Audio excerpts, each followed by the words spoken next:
માતાજી, હમણાં જ આપ સૌએ જોયેલું હશે કે આ ડિમોલેશનની જે કાર્યવાહી ચાલુ કરી છે, અને એ પણ સાવ નબળા લોકો કે જે દરરોજનું કરીને દરરોજનું ખાતા હોય છે, એ લોકોના ઘર પાડી દેવામાં આવે છે. તો થોડીક આ લોકોને શરમ આવી જોઈએ, આ સત્તાધીશોને. બરાબર, આજે વસ્ત્રાપુરનો જે બનાવ હતો, તો જે પણ ગુનો કર્યો તો એને તમે આપ લોકો સજા આપો, એના પરિવારને શું કામ સજા આપો છો? અને નાના વર્ગોને દબાવીને આપ શું તાનાશાહી આપ લોકોની કરવા માંગો છો?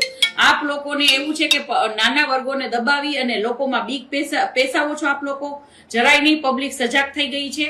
અને ખાસ કરીને ડિમોલેશન તો સાગઠિયાના ઘર ઉપર ફેરવવું જોઈએ, જેમાં કેટલા બધા લોકો મૃત્યુ પામ્યા, એવા તો કેટલા બધા નામ છે. અને જે હર્ષસંઘવીએ 50 લોકોનું જે લિસ્ટ ગુંડાઓનું બહાર પાડવાનું કહ્યું છે ને, એમાં લગભગ મોસ્ટ ઓફ તો 30 ગુંડાઓ તો બીજેપી પાર્ટીના જ નીકળશે.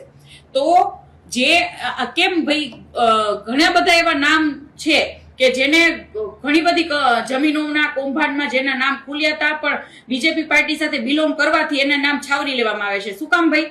અને ખાસ કરીને ગુજરાતમાં ખુલ્લે આમ દારૂ વેચાય છે, તો એ બુટલેગરોને આપ લોકોએ પકડ્યા, એની ઉપર કાયદેસર કાર્યવાહી કરી.